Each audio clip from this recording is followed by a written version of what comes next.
প্রতিদিন মনে মনে ভাবি সূর্য ওঠা দেখব, দেখব নতুন সূর্যের ভোর।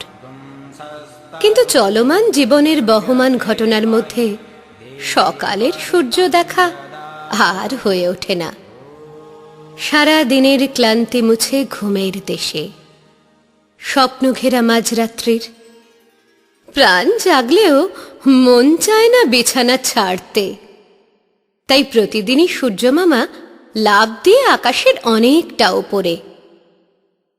সূর্য দেখার গল্প বলতেন আমার বাবা। তার খুব ছেলেবেলাকার গল্প, অগোছালো, অনেকটা বাস্তবের সাথে কিছুটা আবেগের মিশ্রণ। তবে প্রাণের ছোঁয়ায় এই ঘটনাটির ঘন ঘটা হয়ে উঠেছিল গভীর।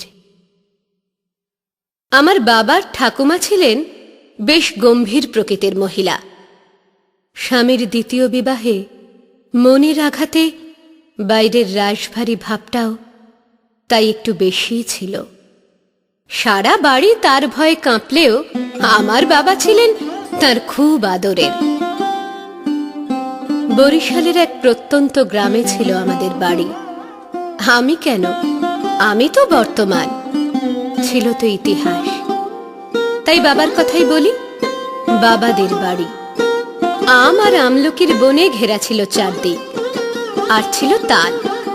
বাড়ি থেকেই ভেসে আসতো তাল পড়ার শব্দ। নিঝুম রাতের নিস্তব্ধতাকে ভেদ করে সে শব্দ পৌঁছত আমার বাবার কানে, তার সাথে তার ঠাকুমার কানেও। তিনি শেষ রাতে ডেকে দিতেন বাবাকে। বাবাও যেন অপেক্ষা করতেন এই ডাকটার জন্য। তারপর এক ছুট্টে পুকুর পার চলতো তাল কুড়োনোর মজা। বাবার কথায় তাল কুড়োতে কুড়োতে দেখতাম সূর্যদেব উঠছেন। প্রতিদিন মনে হতো তিনি আমার পাশে দাঁড়িয়ে, তার আলো গায়ে মাখতে মাখতে কোনো এক কাছের মানুষের গন্ধ পেতাম। সেই আলো আর গন্ধে ভরিয়ে নিতাম আমার সারা শরীর। যেদিন মেঘলা আকাশে দেখা পেতাম না তার, মন খারাপ হয়ে থাকতো সারা দিন। তারপর তাল হাতে এক ছুটে বাড়ি। ওই তাল দিয়েই হতো তালের বড়া, ঠাকুমা বানাতেন। আর সেই দিনই যে উৎসব লেগে যেত আমাদের বাড়িতে। এই উৎসবের রোশনাই আরো বেড়ে যেত যখন আমার ঠাকুরদা আসতেন, অর্থাৎ আমার বাবার বাবা। থাকতেন কলকাতায়, বছরে একবার ফিরতেন বাড়ি। আর তখনই তো যত আনন্দ। বাবার কথায় সারা বছর ধরে অপেক্ষা করতাম সেই দিনটার জন্য, কখন আসবে সেই দিন। আর তারপরেই শুরু হতো আমার বাঁধন ছাড়া উল্লাস। বকবার কেউ ছিল না তখন। তাছাড়া বাবার স্নেহে বাড়াবাড়ির মাত্রাটাও একটু বেশি হতো। তখনও কিন্তু সূর্যদেব থাকতেন আমার পাশে। তালবাগানে না গেলেও সকাল হতে না হতেই তিনি জানলা দিয়ে আমার ঘরে ঢুকে ভাঙিয়ে দিতেন আমার ঘুম। আমি প্রাণ ভরে গন্ধ নিতাম তার। যেদিন বাবা ফিরে যেতেন খুব মন খারাপ হয়ে যেত আমার। তাই ভোর না হতেই আবার পুকুর ধারে, তখনও সাথে সূর্যদেব। মনে মনে একা হওয়ার ভাবটা অনেকটাই দূর করে দিতেন তিনি। মনে পড়ে এরকমই এক শ্রাবণ মাসের কোনো এক রাতের কথা। বাইরে বৃষ্টির আওয়াজ, আর তাকেও ছাপিয়ে তাল পড়ার শব্দ। শুয়ে শুয়ে মনে মনে ভাবছি শেষ রাতেই ডাক পড়বে ঠাকুমার, যেতে হবে তাল কুড়োতে। তবে মন খারাপও বেশ। আশঙ্কা মনে, এই মেঘলা আকাশে সূর্যদেব উঠবেন তো। ভোর হতে না হতেই সারা বাড়িতে কান্নার শব্দ উঠল। বয়স ছিল কম, তাই বুঝিনি তখনও কি ভয়ঙ্কর ঝড় বয়ে গিয়েছে আমার জীবনের উপর দিয়ে। সেই সময় ঘরে এলেন ঠাকুমা। আমি বললাম, আজ তাল কুড়োতে যাব না?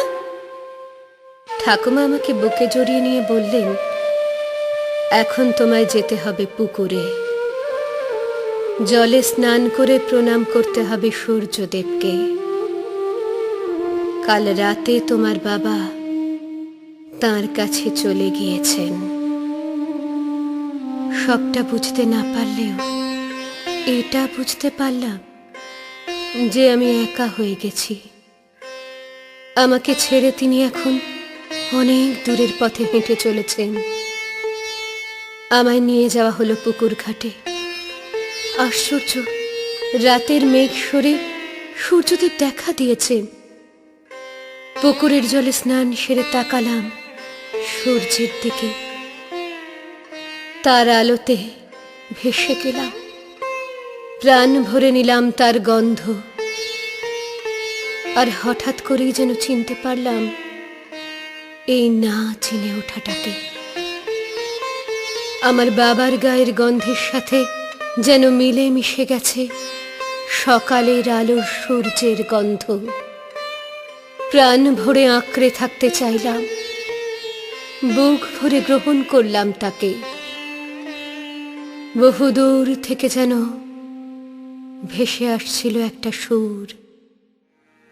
বসংসি জীর্ণানি যথা বিহায়, নবানি গৃহ্ণাতি নরহো পরানি, তথা শরীরানি বিহায় জীর্ণা নন্নানি সংয়াতি নবানি দেহি।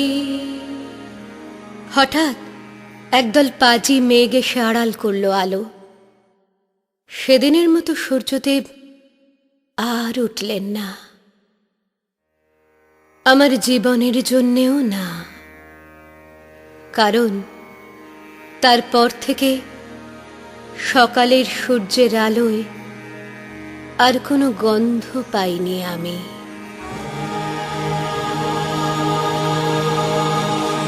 ভদ্রং কর্ণেভিঃ শৃণুয়ামদেবাঃ, ভদ্রং পশ্যেমাক্ষভির্যজত্রাঃ, স্থিरैरङ्गैस्तुष्टुवागुंसस्तनूभिर्व्यसेमहि देवहितं यदा।